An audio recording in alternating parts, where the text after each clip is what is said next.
أعوذ بالله من الشيطان الرجيم. بسم الله الرحمن الرحيم. السلام عليكم ورحمة الله تعالى وبركاته. الحمد لله رب العالمين، والصلاة والسلام على أشرف الأنبياء والمرسلين سيدنا محمد وعلى آله وصحبه أجمعين. أشهد أن لا إله إلا الله وأشهد أن محمدا عبده ورسوله. سبحانك لا علم لنا إلا ما علمتنا إنك أنت العليم الحكيم. ولا حول ولا قوة إلا بالله العلي العظيم. Yang dimulakan Datuk Rosli selaku penasihat Surah Haji Maksum, pada semua sedang hadirin, muslimin, mukminin, muttaqin yang dirahmati Allah Subhanahu wa taala. Syukur alhamdulillah pada hari ini, pada tengah hari ini yang mulia ini, pada hari Jumaat Sayyidul Ayyam, dapat kita bersama berkumpul di surau ini untuk kita melaksanakan solat Jumaat yang akan berlangsung sekitar setengah jam lagi daripada sekarang. Dan dalam kita menantikan waktu zuhur, maka ada baiknya untuk kita sama-sama berkongsi, berpesan-pesan untuk kita saling ingat mengingati antara satu sama lain. Tuan-tuan sedang hadirin muslimin, kehidupan kita sekarang ini seolah-olah tidak dapat lari daripada hutang. Kalau kita lihat di rumah kita, daripada rumah kita hutang, kereta kita hutang, perabot kita hutang, pendidikan kita pun hutang, PTPTN ke, MARA ke, hatta belum kira lagi hutang yang tidak resmi. Itu hutang yang resmi, ada agreement, ada perjanjian, sama ada mungkin perjanjian dengan kedai ataupun perjanjian dengan institusi kewangan. Yang tidak resmi, hutang dengan kawan, dengan geng, kawan-kawan rapat. Maka hidup kita penuh dengan hutang. Apa pun yang penting, pastikan hutang itu diselesaikan sebelum kita mati. Bagi hutang yang memang ada insurans, mungkin tidak ada masalah, sebab bila kita tidak ada, maka insurans akan selesaikan. Ataupun bagi hutang yang akan dilangsaikan oleh harta peninggalan kita pun mungkin tidak ada masalah. Yang mungkin jadi masalah hutang-hutang yang tidak diketahui, yang mana hanya pemiutang dengan yang berhutang, orang yang memberi hutang dengan yang berhutang saja yang tahu. Sebab itulah sebaik-baiknya biarlah kita beritahu pada orang terdekat, isteri kita, sekurang-kurangnya dia tahu di mana dan kepada siapa kita berhutang. Sekurang-kurangnya bila berlaku apa-apa kepada kita, dia boleh mengambil tindakan seterusnya. Tuan-tuan sedang hadirin muslimin, bila mana kita meninggal dunia, tuan-tuan, sedangkan kita masih berhutang, selalu kita mendengar bila mana jenazah nak dibawa ke kubur, maka waris akan bercakap, saya sekian-sekian mewakili jenazah almarhum sekian-sekian. Jadi jika ada mana-mana pihak yang berhutang dengan si mati, maka boleh berjumpa waris untuk kita selesaikan. Maknanya itu sudah diwakilkan kepada keluarganya untuk diselesaikan. Tuan-tuan, sebenarnya tuan-tuan, amalan ini adat bagi kita, tetapi sebenarnya tidak menepati syarat yang sebenar. Sebab kalau kita lihat sejarah Rasulullah sallallahu alaihi wasallam menunjukkan bahawa hutang itu mesti diselesaikan sebelum solat jenazah, bukan sebelum hantar ke kubur. Di sini saya ingin berkongsi beberapa hadis. Baik. Dalam satu hadis Rasulullah sallallahu alaihi wasallam, Nabi bersabda, akan diampunkan segala dosa orang yang mati syahid kecuali orang yang berhutang. Betapa besarnya dosa berhutang ni, sehingga yang mati syahid pun tak diterima dari segi pahala syahidnya. Kemudian satu hadis lagi.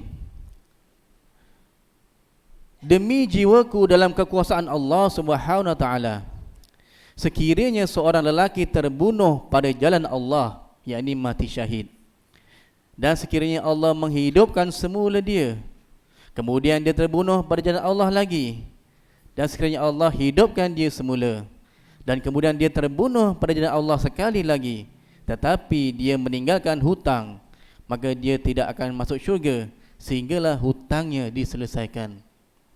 Maknanya nak beritahu tuan-tuan, kalaulah ditakdirkan orang yang syahid itu boleh mati 3 kali, dia dah mati syahid, Allah takdirkan hidup lagi, syahid kali kedua, Allah takdirkan hidup lagi, syahid kali ketiga, tetapi hutang tak diselesaikan, maka dia tidak akan masuk syurga sehinggalah hutangnya selesai. Ya, Masya Allah, betapa besarnya hutang. Tapi kadang kita ni buat tak tahu je ada hutang-hutang, buat tak kisah aja. Kena pula yang memberi hutang tak minta, kita pun buat selam beda je, dia tak minta pun. Bukan kewajipan dia nak minta hutang, kewajipan kita yang perlu membayar hutang. Ini kadang kita ni bila orang tu tak minta, dia tak minta, dia lupa agaknya. Dia lupa, kita pun buat-buat tak tahu. Bukan dia lupa, dia ingat, tapi dia malu nak minta. Dia tu bertimbang rasa, segan dia.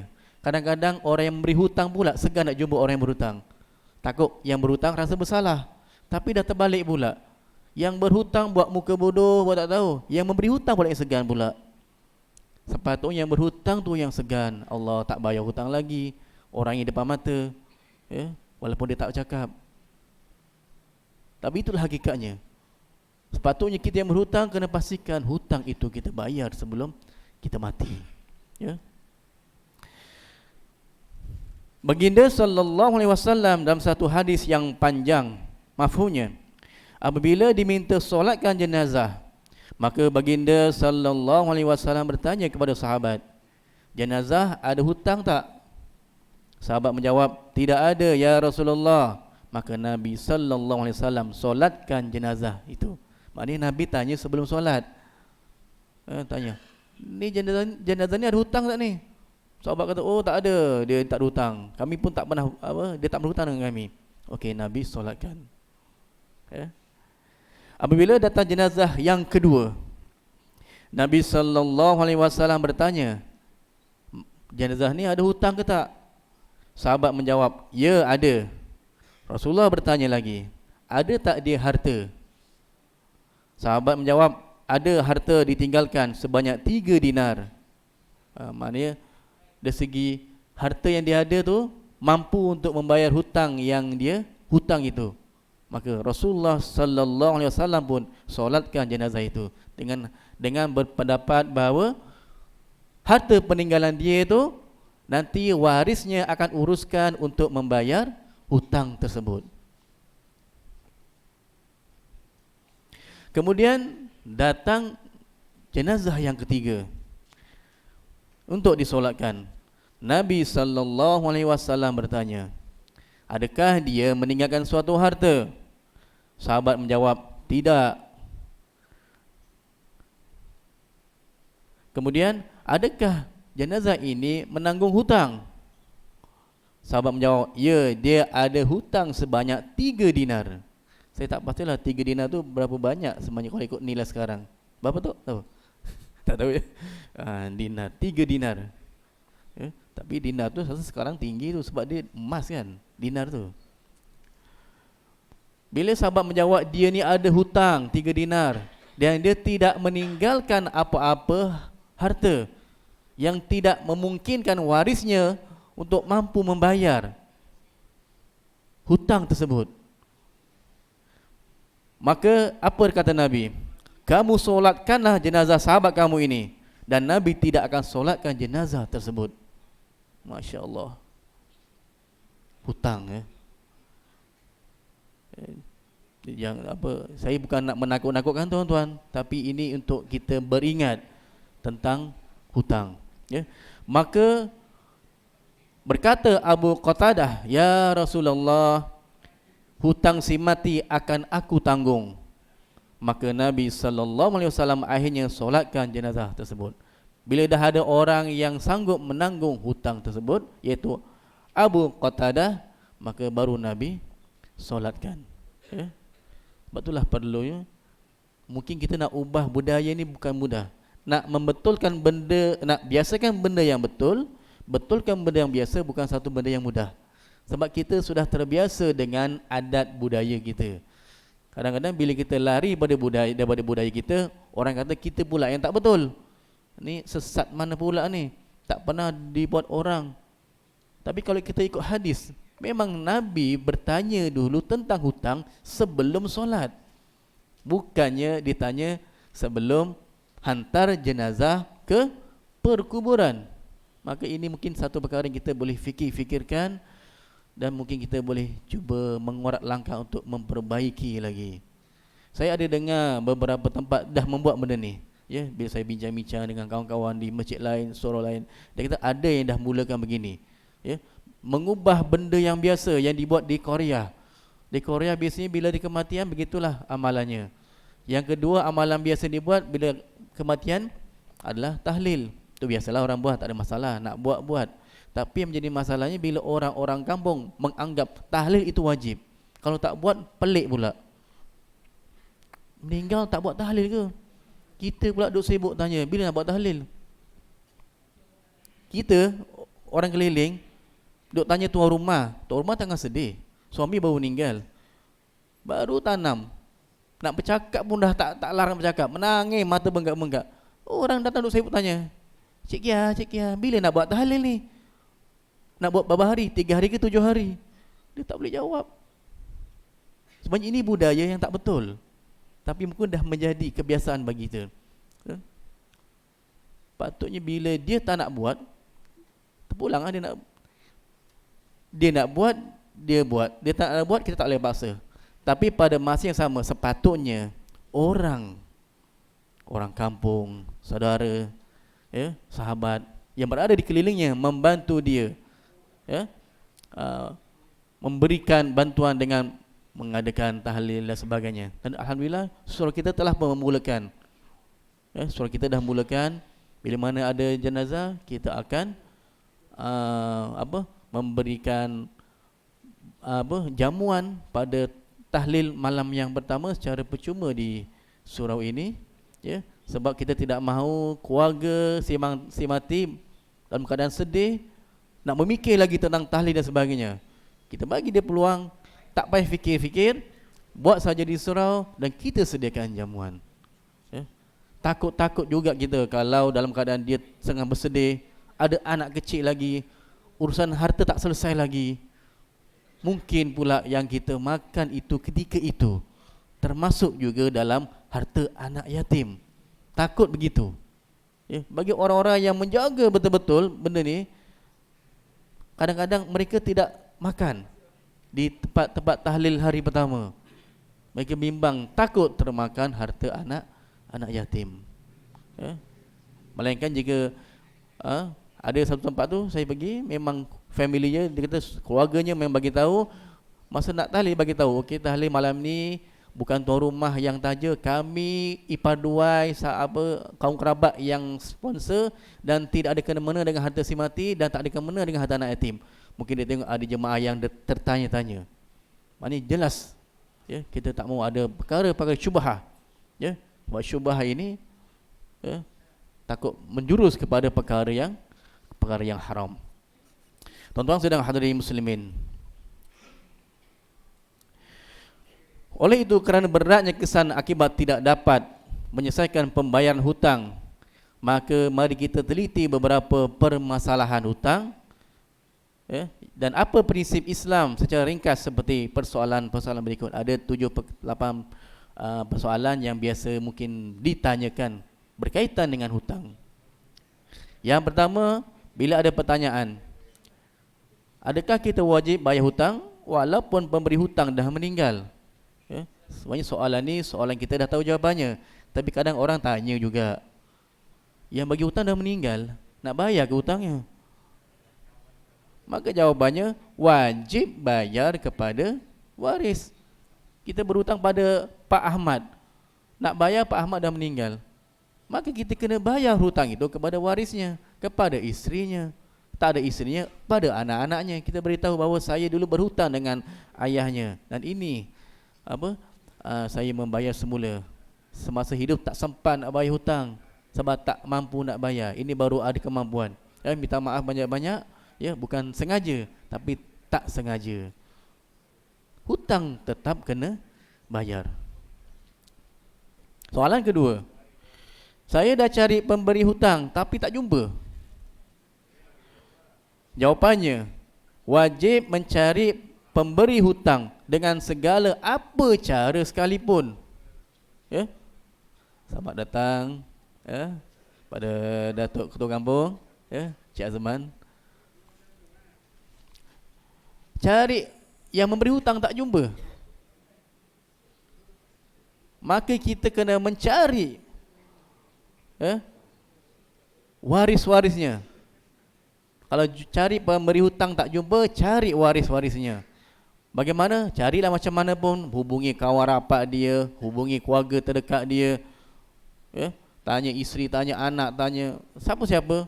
Tak dapat, masuk dalam media sosial, masuk dalam FB, Telegram, Instagram, WhatsApp, semua kita tanya. Khabarkan tentang bahawa saya sedang mencari hamba Allah yang bernama sekian-sekian-sekian. Kena usahakan. Bukan kita mengharap dah tak jumpa, sudahlah. Macam tidak berusaha dengan bersungguh-sungguh. Kena cari sampai ke tahap kita berputus asa. Maksud kita cari sampai dah habis idea tapi tak jumpa lagi, dah berputus asa, maka itu baru kita terlepas tanggungjawab daripada mencari yang memberi hutang. Soalan ketiga, dah cari sampai putus asa dan tak berjumpa, adakah masih kena bayar? Dah cari dah, tak jumpa dah. Bukan sakat orang yang memberi hutang, dengan keluarga-keluarganya, dengan warisnya pun tak jumpa. Mungkin dulu dia memang anak tunggal, kemudian mungkin tak berkahwin, tak ada anak, adik-beradik pun tak tahu di mana, habis semua, waris pun tak jumpa. Adakah hutang ini akan langsai? Tidak, tetap masih berhutang. Caranya ialah wajib bersedekah kepada asnaf seperti fakir miskin dengan jumlah hutang tersebut yang sama banyak. Hutang, contoh hutang 1,500, maka duit itulah dibawa ke asnaf fakir miskin, anak yatim dan sebagainya.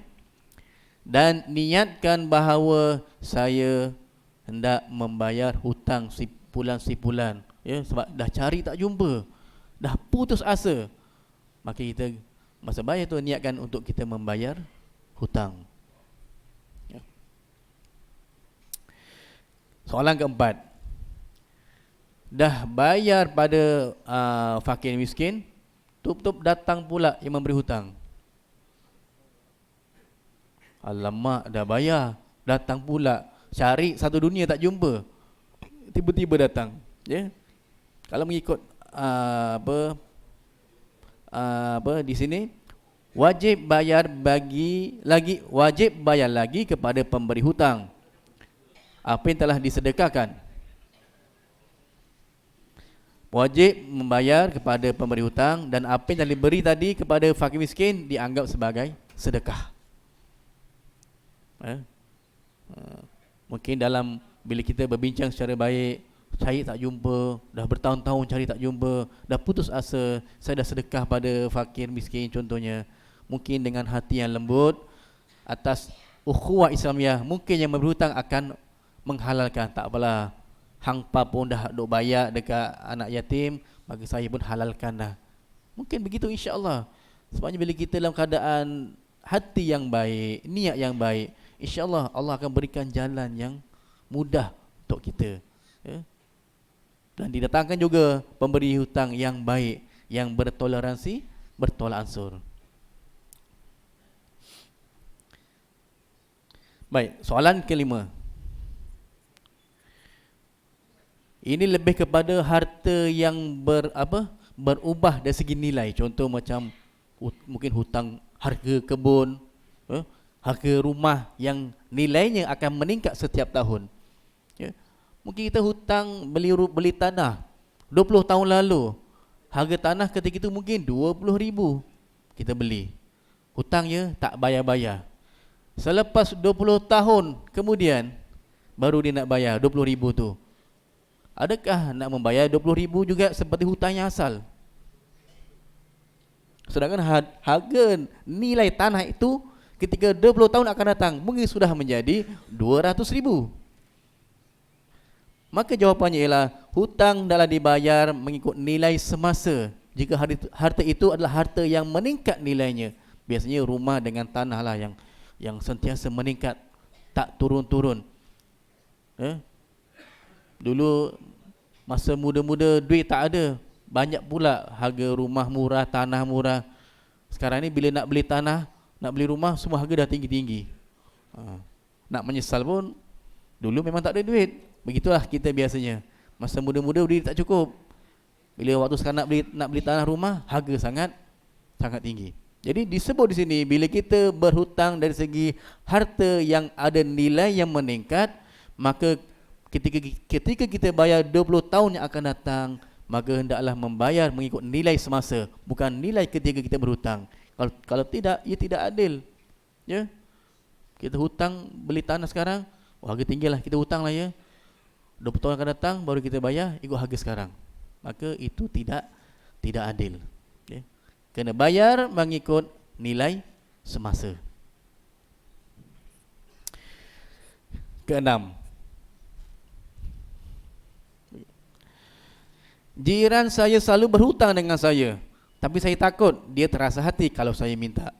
Ini maksudnya saya sebut tadi kan, seorang yang memberi hutang yang sangat baik, walaupun dia berhak untuk minta, tapi dia tidak mau kecilkan hati orang yang berhutang. Bahkan kadang yang berhutang pula samsing pula, dah lah berhutang, tak sudah berhutang, samsing pula tu. Jumpa yang berhutang pun buat muka tak malu. Relax, lamba je. Ini yang masalahnya. Sehingga yang memberi hutang lebih segan berbanding yang berhutang. Dah terbalik. Sepatutnya yang berhutang tu yang segan berjumpa dengan orang yang memberi hutang. Jadi bila ada soalan begini, ya, dia mungkin orang yang baik, nak minta tak sampai hati, segan. Jadi bagaimana? Maka sebagai orang yang memberi hutang, dia berhak untuk minta. Tidak salah dan tidak berdosa apabila kita minta hutang, walaupun mungkin pemberi hutang terasa hati, ya, sebab itu memang tanggungjawab dia. Dan kita memberi peringatan, supaya jangan lupa ada hutang, ya. Bukan tapi yang penting jangan bercakap dengan keji, maki, herdik, tu tak boleh. Minta dengan elok, dengan cara yang baik, ya.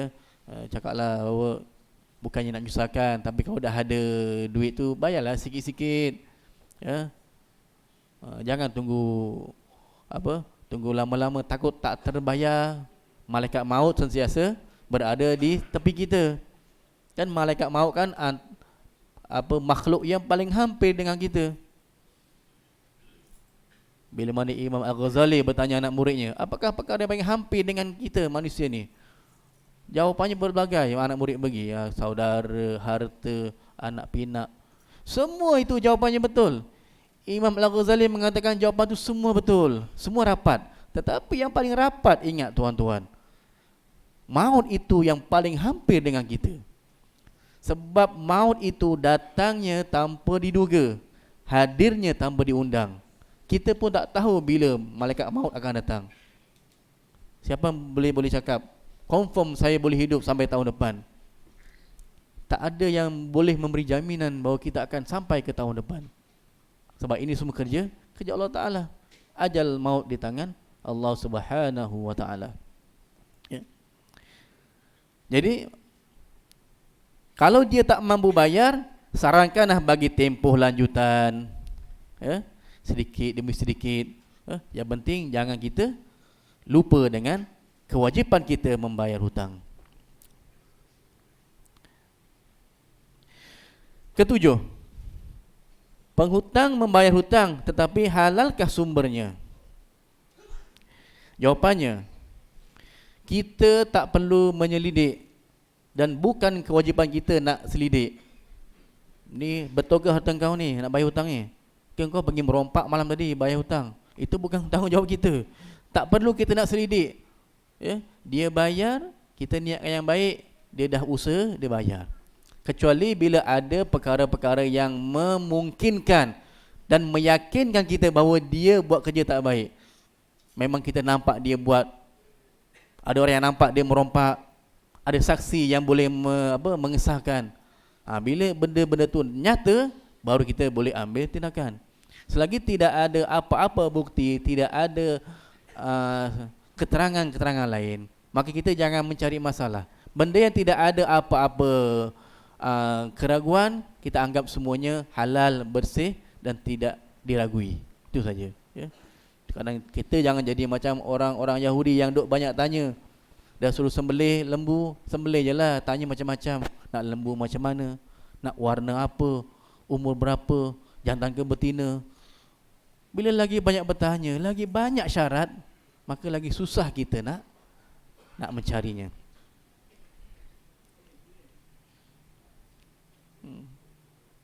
Baik, 3 minit lagi, ya. Jadi yang soalan yang terakhir, dua terakhir. Saya tidak ingat jumlah hutang. Maka jawapannya ialah ambil jumlah yang diyakini. 10,000 ke 12,000, macam 10,000. Itu yang kita yakin. Kita bayar. Jangan macam 12,000 tapi 10,000 je lah. Mana itu dia tidak mengambil yang dia yakin. Dan yang terakhir, saya tidak ingat ada hutang atau tidak. Maka kita ambil yang yakin lah. Terasa memang yakin lebih tidak, maka tidaklah. Kalau kita rasa dalam macam ada lah, cuma tak tahu jumlahnya, maka dikira ada berdasarkan apa yang kita yakin. Wallahu a'lam. Cukup cakaran tu. Tinggal 2 minit lagi untuk kita solat, untuk masuk waktu. Jadi mudah-mudahan apa kita bincang pada tengah hari ini memberi manfaat kepada tuan-tuan, untuk kita sama-sama mengambil iktibar, untuk kita perbaiki lagi diri kita, insya-Allah. Jadi saya tutup dengan ucapan wassalamualaikum warahmatullahi taala wabarakatuh.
Assalamualaikum warahmatullahi wabarakatuh. Syukur Alhamdulillah, syukurilah. Terima kasih kepada tuan-tuan yang datang ke Surau Haji Maksum untuk melaksanakan kewajipan, iaitu melaksanakan solat Jumaat. Alhamdulillah, syukurilah. Semoga kehadiran tuan-tuan ke Surau Haji Maksum akan membawa 1000 rahmat daripada Allah Subhanahu wa taala. Baik, ada 1 minit lebih. Saya nak maklumkan ada beberapa perkara yang perlu tuan-tuan tahulah. Pertamanya, insya-Allah surat edaran berkenaan yuran tahunan dan juga yuran hairat kematian, yang mana yuran tahunan masih kekal sebanyak RM40, tetapi tidak wajib untuk bayar. Tapi tanggungjawab kepada tuan-tuan sebagai ahli karya kena bayar. Berbeza dengan yuran hairat kematian RM50 setahun. Oleh kerana tuan-tuan telah menjadi ahli, maka tuan-tuan wajib bayar. Kalau tak bayar, dikira berhutang. Itu hairat kematian, setahun RM50. Dan untuk tahun ini sesiapa yang membayar kedua-dua yuran, salah satu daripadanya, maka tuan-tuan akan diberikan cenderamata daripada pihak surau, iaitu kalender. InsyaAllah terhad kepada 400 pembayar awal sahaja ya. Itu berkenaan yuran. Dan yang keduanya berkenaan yang terbaru ini, pihak Masjid Nurul Jannah, iaitu nazir barunya Al-Fadil Ustaz Hairul Zaman telah datang berbincang dengan Surah Haji Maksum, yang mana akan menganjurkan forum perdana di luar kawasan masjid dan surau yang berlokasi di Dewan Tapak Parking ya, tapak tempat kita, Dewan MIM, yang mana anjuran ini mendapat kerjasama daripada Surau Darul Ihsan dan juga pemilik Dewan MIM. Jadi insyaAllah tarikhnya ialah pada 11 hari bulan 3. Mungkin masih awal, tetapi itulah tarikh yang perlu tuan-tuan berikan sedikit masa untuk hadir dan menyempurnakan program tersebut, supaya kita sama-sama mengimarahkan pengimarahan, menyampaikan ilmu bukan sahaja di surau, bukan sahaja di masjid, tetapi di luar ataupun di mana-mana sahaja kita akan menyampaikan ilmu. Dan untuk makluman seterusnya, ada aktiviti sampingan minggu depan saya umumkan. Sekian, wabillahi taufiq hidayah. Assalamualaikum warahmatullahi wabarakatuh.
Bismillahirrahmanirrahim.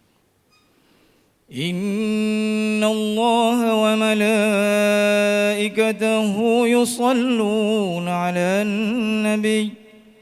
يا أيها الذين آمنوا صلوا عليه وسلموا تسليما.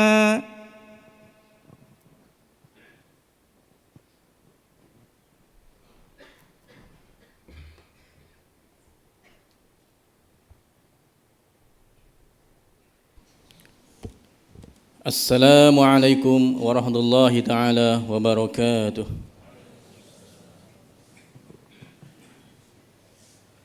Allahu akbar, Allahu akbar, Allahu akbar, Allahu akbar.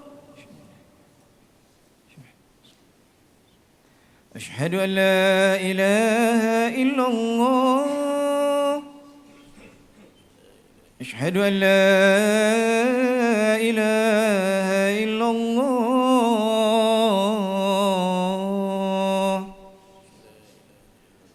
أشهد أن محمد رسول الله. أشهد أن محمد رسول الله.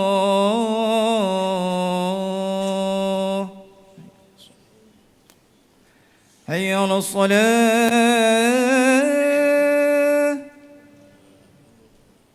حي على الصلاة،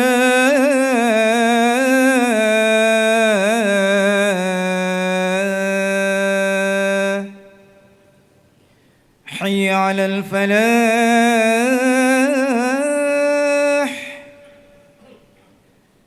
حي على الفلاح.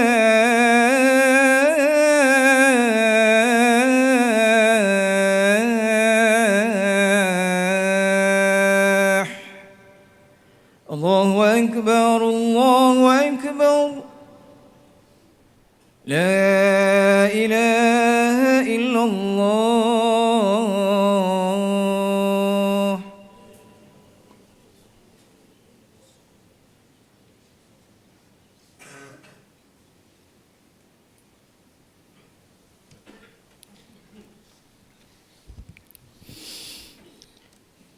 الحمد لله القائل إنما المؤمنون إخوة فأصلحوا بين أخويكم واتقوا الله لعلكم ترحمون.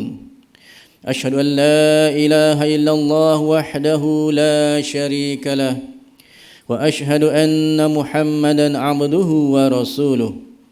اللهم صل وسلم على سيدنا محمد وعلى آله وصحبه أجمعين. أما بعد فيا أيها المسلمون اتقوا الله أوصيكم وإياي بتقوى الله فقد فاز المتقون.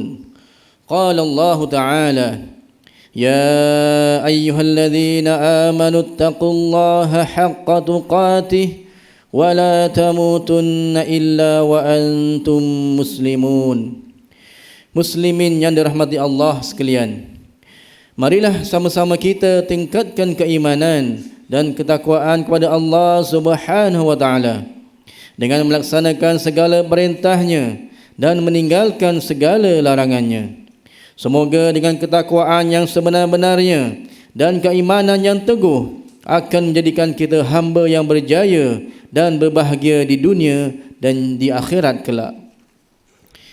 Di hari yang mulia ini, khatib akan membicarakan khutbah yang bertajuk Fitnah Meruntuhkan Ukhuwah. Muslimin yang berbahagia, agama Islam adalah agama persaudaraan yang amat mementingkan ukhuwah dan kasih sayang sesama insan.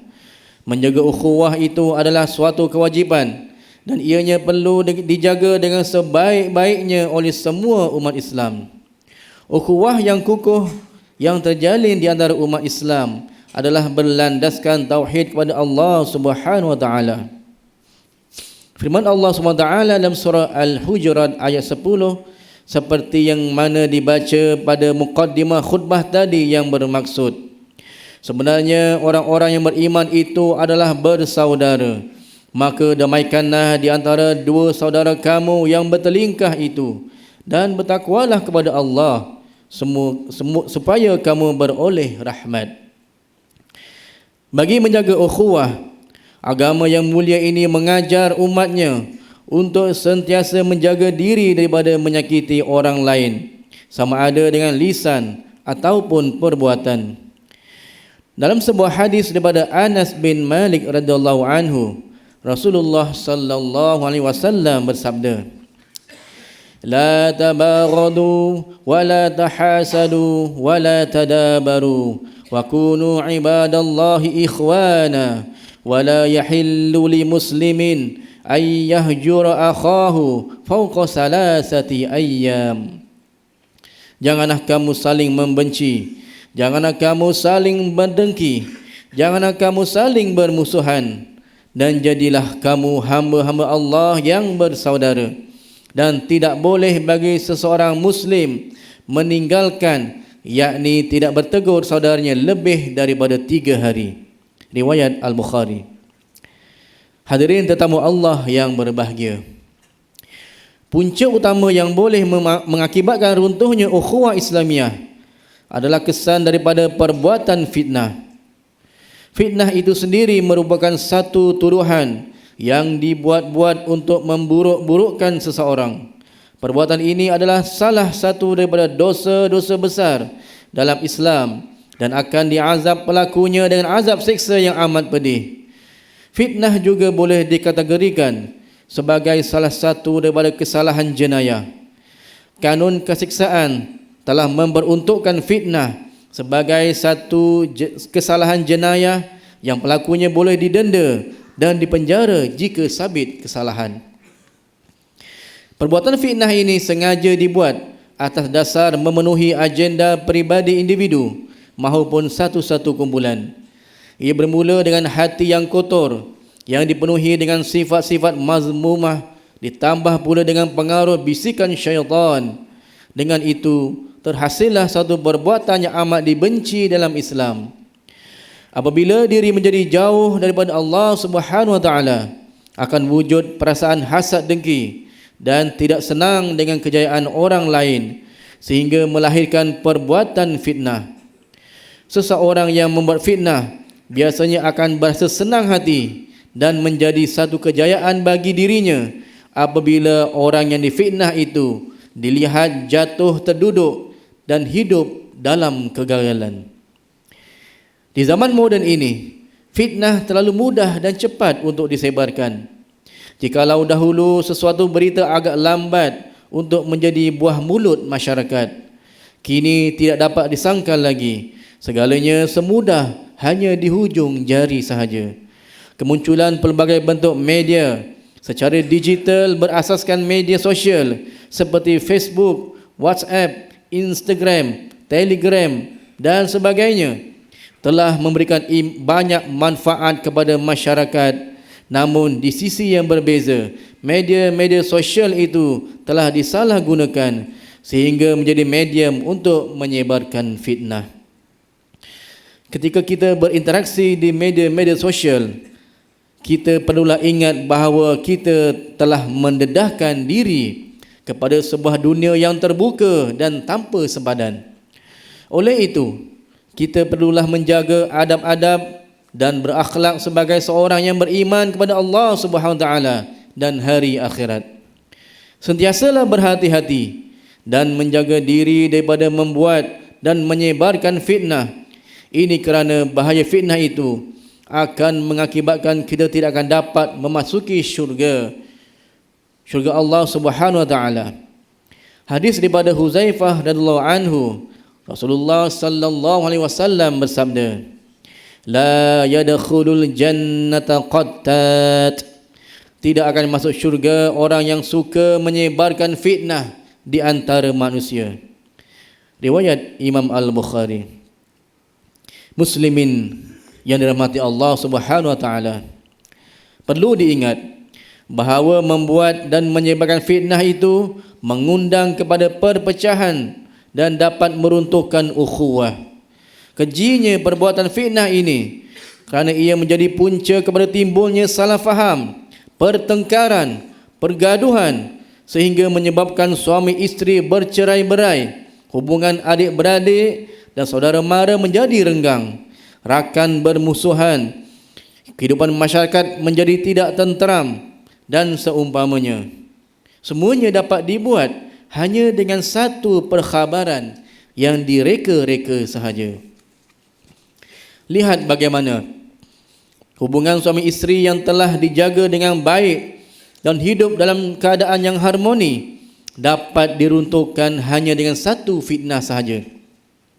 Adik-beradik yang sama-sama membesar dan saling berkongsi kisah suka duka menjadi renggang hubungannya dan berlaku pergaduhan hanya satu fitnah sahaja. Saudara mara yang kuat hubungan persaudaraan mereka, saling ziarah menziarahi dan selalu bertanya khabar, akhirnya tidak bertegur sapa, hasil daripada satu fitnah sahaja. Rakan-rakan menjadi tempat bertukar-tukar cerita dan melakukan aktiviti bersama-sama menjadi musuh akibat daripada satu fitnah sahaja. Begitulah besarnya fitnah yang dapat meruntuhkan ukhuwah sesama Islam. Ayuh, marilah kita semua mendidik diri kita, keluarga kita dan umat Islam seluruhnya dengan saling menasihati dan tegur menegur terhadap perbuatan yang dapat meruntuhkan ukhuwah ini, iaitu membuat dan menyebarkan fitnah. Berhentilah daripada menjadi ejen penyebar berita-berita yang tidak benar. Apa yang paling penting, sekiranya kita dapat sesuatu khabar, berita tentang seseorang, janganlah terus mempercayainya. Selidikilah dahulu agar kita tidak menyesal di kemudian hari. Firman Allah Subhanahu wa taala dalam surah Al-Hujurat ayat yang ke-6. A'udzubillahi minasyaitonir rajim. Ya ayyuhalladzina amanu in ja'akum fasikum binaba'in fatabayyanu an tusibu qauman bijahalatin fatusbihu ala ma fa'altum nadimin. Wahai orang-orang yang beriman, jika datang kepada kamu seorang fasik membawa sesuatu berita, maka selidikilah untuk menentukan kebenarannya, supaya kamu tidak menimpakan sesuatu kaum dengan perkara yang tidak diingini dengan sebab kejahilan kamu mengenainya, sehingga menjadikan kamu menyesali apa yang telah kamu lakukan. Hadirin yang berbahagia, bagi mengakhiri khutbah, marilah kita semua mengambil pengajaran terhadap perkara-perkara berikut. Pertama, umat Islam hendaklah meyakini bahawa perbuatan membuat dan menyebarkan fitnah adalah perbuatan yang dibenci oleh Allah Subhanahu wa taala. Kedua, ukhuwah sesama Islam perlu dijaga dengan baik kerana ianya merupakan satu kewajipan. Ketiga, umat Islam hendaklah saling mengingati dan memberi nasihat di antara satu sama lain agar tidak melakukan perkara-perkara mungkar. A'udzu billahi minasyaitonir rajim. Wa la tuti' kull halafin mahin hammazim masya'in binamim manna'il lil khairi mu'tadin asim utullin ba'da dzalika zanim. Dan janganlah engkau patuhi setiap orang yang suka bersumpah dan suka menghina, suka mencela, yang kesana kemari menyebarkan fitnah, yang menghalang segala yang baik, yang melampaui batas dan banyak dosa, yang bertabiat kasar, selain itu juga terkenal dengan kejahatannya. Surah Al-Qalam ayat 10 hingga 13. Barakallahu li wa lakum fil Qur'anil azim wa nafa'ani wa iyyakum bima fihi minal ayati wadh-dhikril hakim wa taqabbala minni wa minkum tilawatah innahu huwas samiul alim. Aqulu qawli hadha wa astaghfirullahal azim li wa lakum ولسائر المسلمين والمسلمات فاستغفروه إنه هو الغفور الرحيم. اللهم إنا نسألك بحرمة هذا اليوم المبارك أن تكشف عنا كربتنا وأن تغفر لنا ذنوبنا وأن ترزقنا من حيث لا نحتسب برحمتك يا أرحم الراحمين والحمد لله رب العالمين.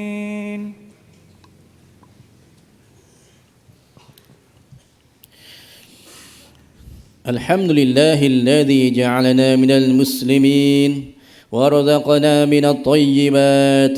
أشهد أن لا إله إلا الله وحده لا شريك له وأشهد أن محمدا عبده ورسوله.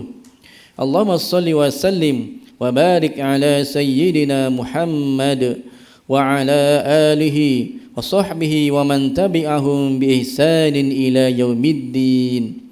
أما بعد فيا عباد الله اتقوا الله أوصيكم وإياي بتقوى الله فقد فاز المتقون. Hadirin yang dirahmati Allah sekalian, marilah sama-sama kita bertakwa kepada Allah Subhanahu wa taala dengan melakukan ketaatan kepadanya dan menjauhkan diri daripada perbuatan keji dan maksiat. Inna Allah wa malaikatahu yusalluna 'alan nabi ya ayyuhalladzina amanu sallu 'alaihi wa sallimu taslima. Allahumma salli wa sallim ala sayyidina Muhammad wa ala alihi wa ashabihi ajma'in. Allahumma ighfir lil muslimina wal muslimat wal mu'minina wal mu'minat الأحياء منهم والأموات إنك سميع قريب مجيب الدعوات ويا قاضي الحاجات. اللهم أعز الإسلام والمسلمين وأهلك الكفرة والمبتدعة والمشركين.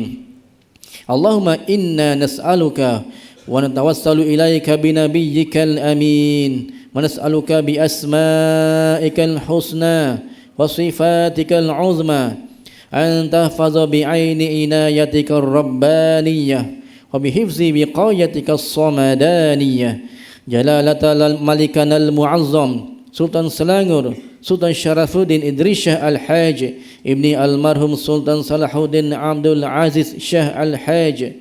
اللهم أدم العون والهداية والتوفيق والصحة والسلامة منك لولي عهد سلانغور Tengku Amir Shah Ibni As-Sultan Syarafuddin Idris Shah Al-Haj fi amni wa salahi wa afiyah bimannika wa karamika ya dzal jalali wal ikram. Allahumma atil umrahuma muslihain lil muwazzafin wal ra'iyyati wal bilad wa balligh maqasidahuma li tariqil huda war rasyad. Ya Allah, kurniakanlah petunjuk kepada kami untuk mendirikan solat fardu 5 waktu secara berjamaah, menunaikan zakat melalui lembaga zakat Selangor, mewakaf harta melalui Perbadanan Wakaf Selangor dan menginfakkan harta pada tabung infak jariah umat Islam Selangor dan kepada anak-anak yatim melalui Yayasan Islam Darul Ihsan. Jadikanlah kami antara hamba-Mu yang menjaga amanah, kuatkan iman kami agar menjauhi perbuatan khianat serta jauhkan kami termasuk dalam golongan yang mengaibkan tanggungjawab dan jauhi negeri dan negara kami daripada kehancuran disebabkan perbuatan rasuah. Serahkan tanggungjawab memimpin negara kami kepada hamba-Mu yang amanah dan jujur serta tegas lagi berani menegakkan kebenaran dan melaksanakan keadilan berlandaskan syariat. Jadikanlah ya Allah masjid dan surau di negeri Selangor rumah-rumah-Mu yang aman, mempersatukan dan menjadi nadi kekuatan ummah. Allahumma ya dafi'al bada idfa' anna hadzal waba والبلاء والمرض والشدائد والمحن بلطفك يا لطيف إنك على كل شيء قدير وبالإجابة جدير. ربنا هب لنا من أزواجنا وذرياتنا قرة أعين واجعلنا للمتقين إماما. ربنا آتنا في الدنيا حسنة وفي الآخرة حسنة وقنا عذاب النار. عباد الله إن الله يأمر بالعدل والإحسان وإيتاء ذي القربى وينهى عن الفحشاء والمنكر والبغي يعظكم لعلكم تذكرون. فاذكروا الله العظيم يذكركم واشكروه على نعمه يزدكم واسألوه من فضله يعطكم ولذكر الله أكبر والله يعلم ما تصنعون. أقيم الصلاة.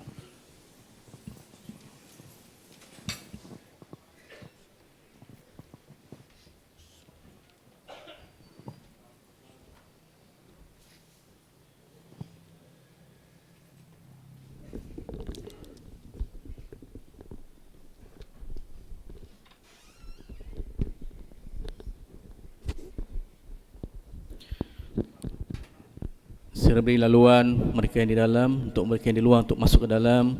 Pastikan yang di dalam ini terus rapat-rapatkan saf, luruskan saf. Masih ada lagi pergerakan di luar sana.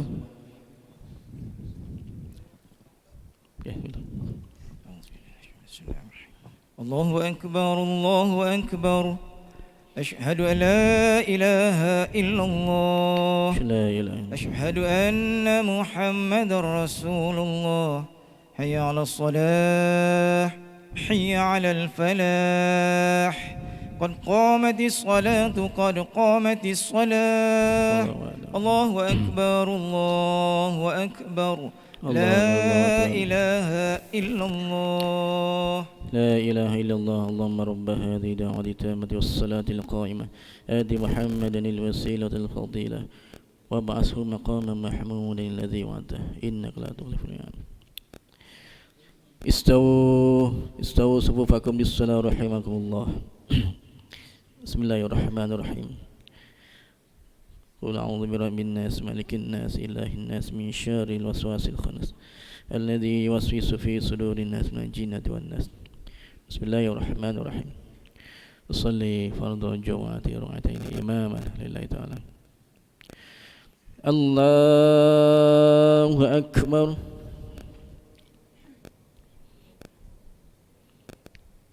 الله أكبر كبيرا والحمد لله كثيرا سبحان الله بكرة وأصيلا. الجهد وجهي للذي وضر السماوات والأرض حنيفا مسلما وما أنا من المشركين. إن الصلاة ونسكي ومحياي لا شريك له بذلك أمرت وأنا من المسلمين. أعوذ بالله من الشيطان الرجيم. بسم الله الرحمن الرحيم. الحمد لله رب العالمين الرحمن الرحيم مالك يوم الدين إياك نعبد وإياك نستعين اهدنا الصراط المستقيم صراط الذين أنعمت عليهم غير المغضوب عليهم ولا الضالين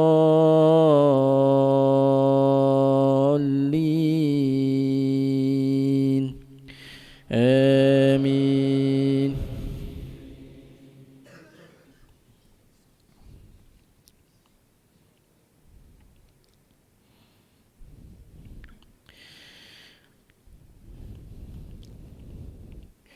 بسم الله الرحمن الرحيم. القارعة ما القارعة وما أدراك ما القارعة يوم يكون الناس كالفراش المبثوث وتكون الجبال كالعهن المنفوش فأما من ثقلت موازينه فهو في عيشة راضية وأما من خفت موازينه فأمه هاوية وما أدراك ما هي نار حامية. الله أكبر.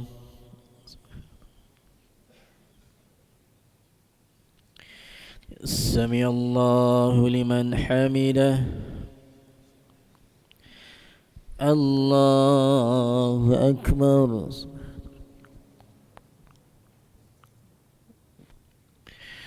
الله أكبر.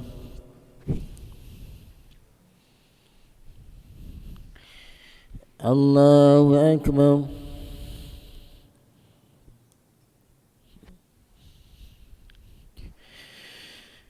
الله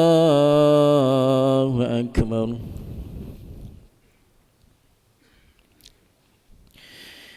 بسم الله الرحمن الرحيم. الحمد لله رب العالمين الرحمن الرحيم مالك يوم الدين إياك نعبد وإياك نستعين اهدنا الصراط المستقيم صراط الذين أنعمت عليهم غير المغضوب عليهم ولا الضالين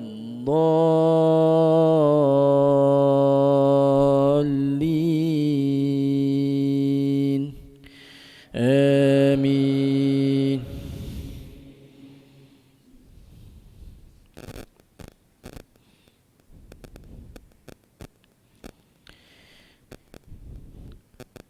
بسم الله الرحمن الرحيم. ألهاكم التكاثر حتى زرتم المقابر كلا سوف تعلمون ثم كلا سوف تعلمون كلا لو تعلمون علم اليقين لترون الجحيم ثم لترونها عين اليقين ثم لتسألن يومئذ عن النعيم. الله أكبر.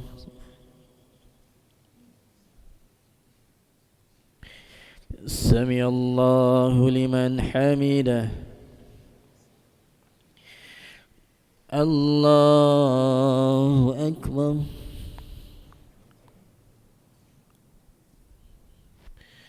الله أكبر.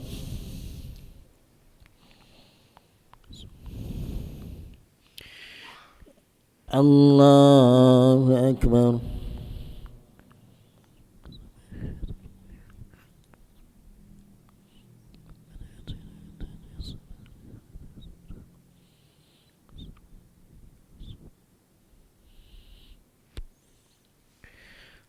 الله أكبر.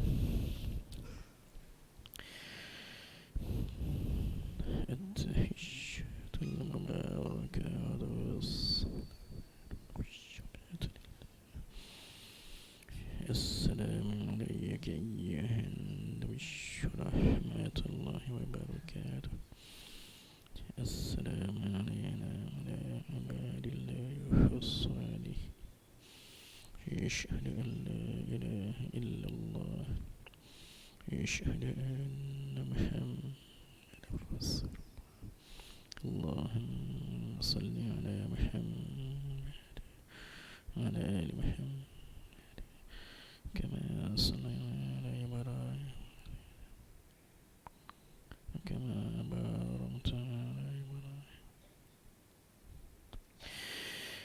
السلام عليكم ورحمة الله.